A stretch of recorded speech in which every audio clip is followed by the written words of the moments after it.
Merci Barbara. Alors, dans cette intervention, je voudrais mettre en question la place qu'occupent les attitudes et les principes paternalistes dans la prise de décision politique, et en particulier dans le domaine qui nous intéresse, qui est le domaine des drogues. Alors, je reviendrai dans un premier temps sur la notion de paternalisme avant de proposer quelques pistes de réflexion pour répondre à la question jusqu'à quel point la société est-elle paternaliste. Et pour répondre à cette question, je m'appuierai sur l'exemple des nouveaux modèles de régulation du cannabis. Alors pour commencer, de quel paternalisme parle-t-on ?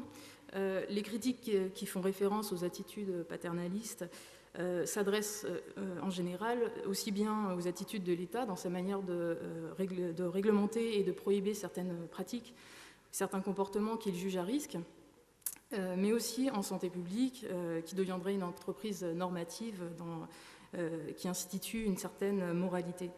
Mais en raison de l'actualité du sujet et pour faire le lien avec ce qu'on a vu ce matin, j'ai choisi de parler du paternalisme d'État.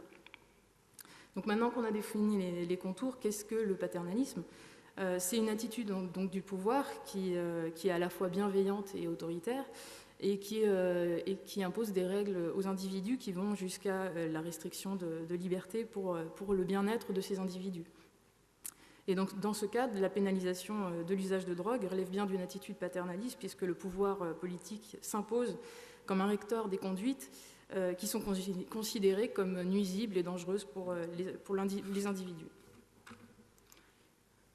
Alors, il existe différents types de paternalisme et on peut s'interroger sur les fondements d'une intervention étatique allant dans le sens des restrictions des libertés.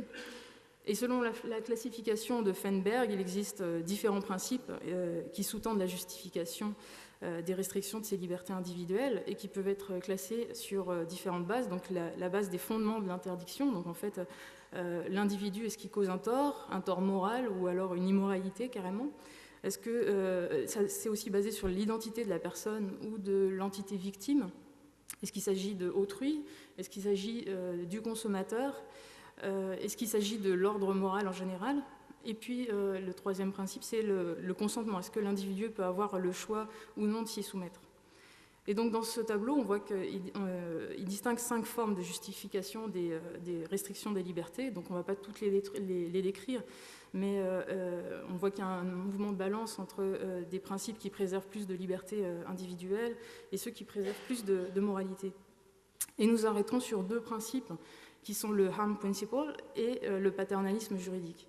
Donc le harm principle, c'est le principe qui est le plus influent dans la tradition libérale et qui définit que l'unique motif valable au nom duquel on peut contraindre un individu à faire ou à ne pas faire quelque chose, c'est la nuisance qui cause à autrui, et uniquement celle qui cause à autrui par son comportement. Et dans le paternalisme juridique, en revanche, l'État aurait une fonction donc, qui est paternaliste et qui le conduirait à utiliser certaines formes de contraintes légales, non seulement pour empêcher qu'un tort soit fait à autrui, mais aussi pour empêcher des individus non autonomes à se nuire à eux-mêmes. Et donc l'objectif de cette orientation de pensée inclut donc la protection des personnes dont la raison ou la capacité de choisir serait réduite ou absente.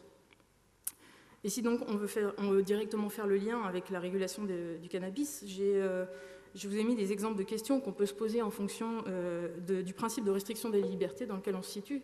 Donc on voit que pour le harm principle, la question qu'on peut se poser si on parle en matière de prohibition des drogues, c'est le cannabis fait-il du tort à autrui ? Si la réponse est non, donc la prohibition n'est pas justifiée.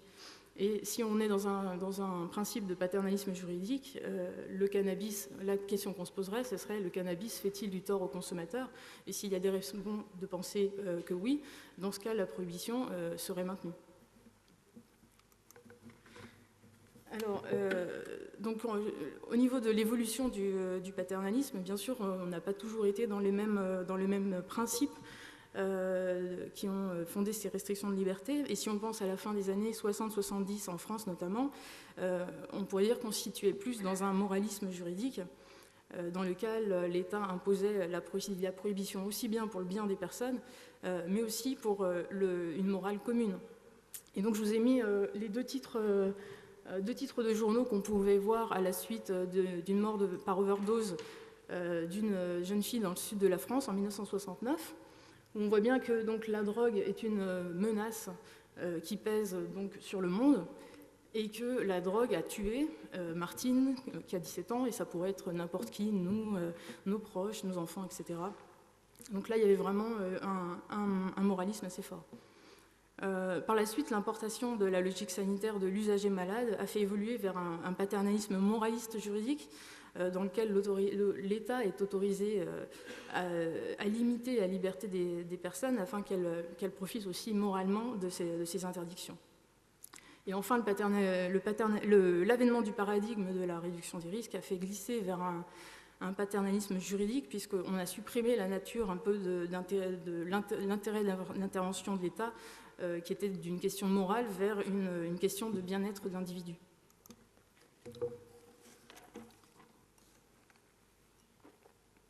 Alors, la particularité de la criminalisation des drogues, c'est bien parce qu'elle constitue ce qu'on appelle un crime sans victime. Donc un crime parce qu'on est bien dans un registre de droit pénal, et puis sans victime parce qu'a priori, le cannabis ne fait pas directement, en tout cas, de mal à autrui. Et c'est ce statut qui a conduit certains juristes à juger comme étant inconstitutionnels ces régimes prohibitifs de drogue. Et donc, qui les ont amenés aussi à demander à ce que le droit pénal fasse une démonstration du tort qui est causé à autrui pour que cette prohibition devienne légitime.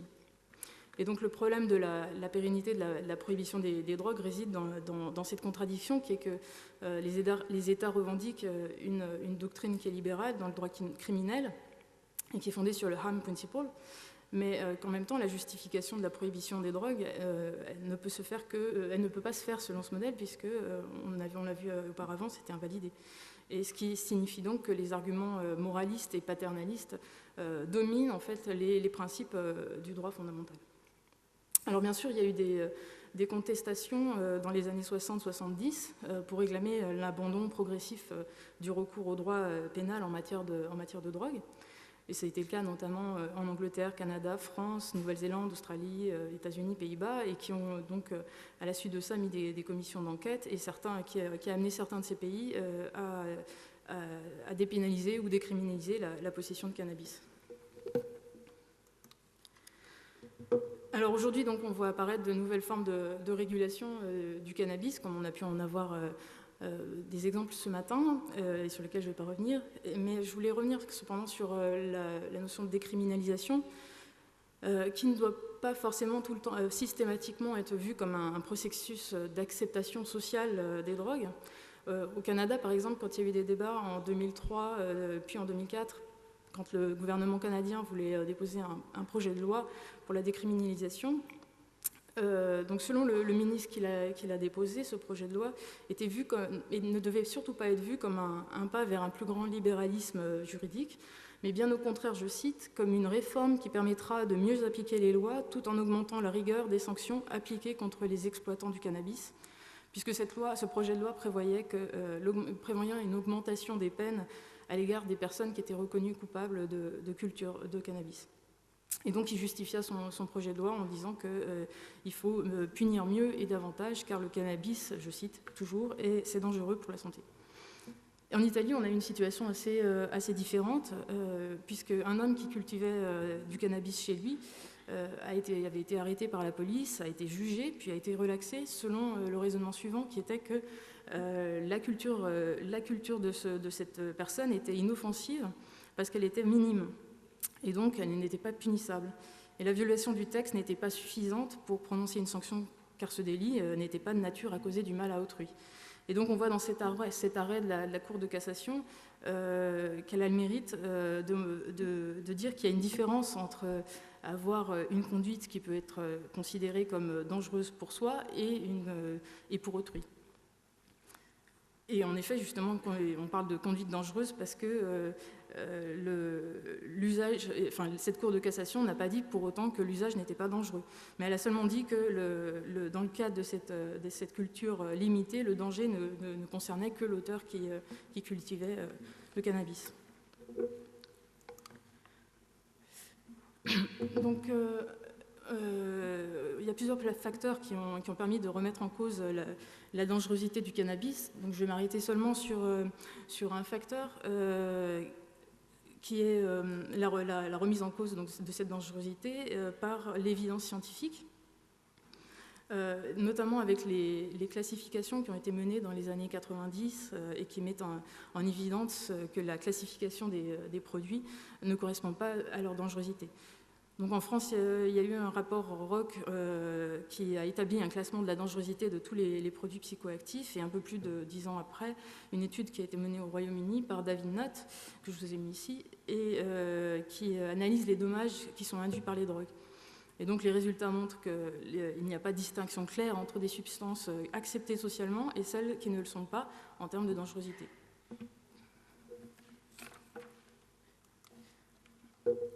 Donc en fait, pour la première fois, la toute-puissance du paternalisme juridique a été remise en cause dans le cadre de cette régulation du cannabis. On a vu tout à l'heure que les fondements juridiques du harm principle ne tenaient pas face à la puissance des arguments moraux. Et ici, pour la première fois, l'évidence scientifique a démontré que cette politique était un échec, que ce soit au niveau de la santé des individus comme de la sécurité, encore une fois, qu'il s'agisse des usagers ou de la communauté.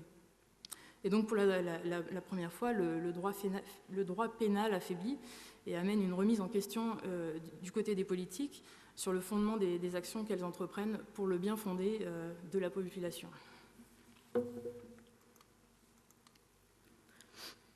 Alors, il y a donc un renversement finalement qui est assez fondamental qu'on peut observer, c'est cette importation de la logique du risque, puisqu'avant, dans le paradigme de la réduction des risques, il reposait essentiellement sur le fait que sur les risques que prennent les usagers.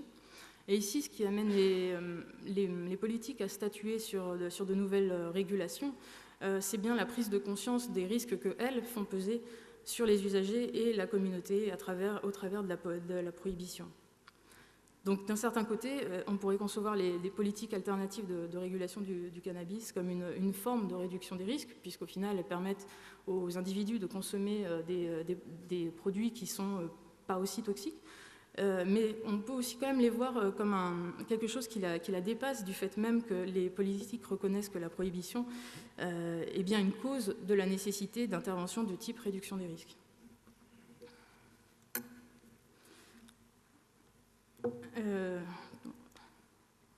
Ouais.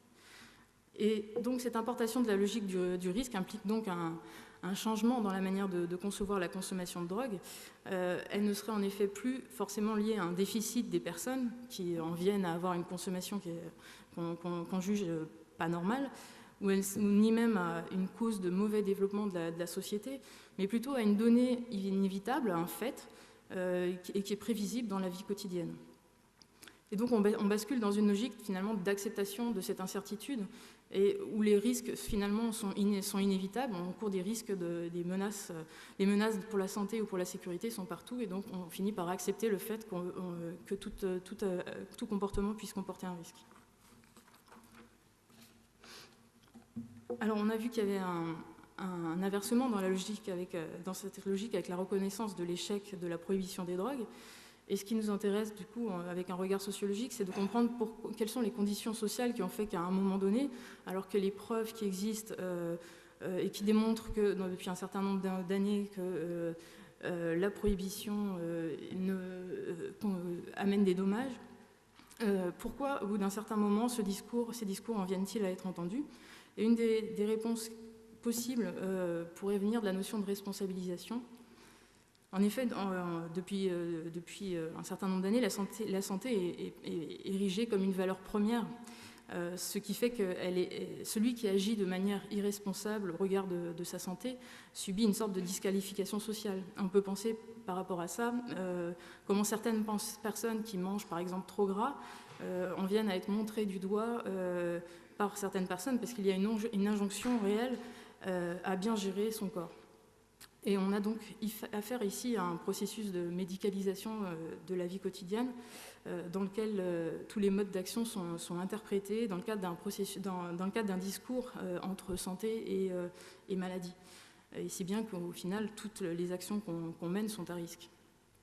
Et donc, d'un État interventionniste, on passerait à un État qui est régulateur, qui gérerait les contextes du risque, et facilitant un peu les échanges entre des individus qui sont considérés comme responsables.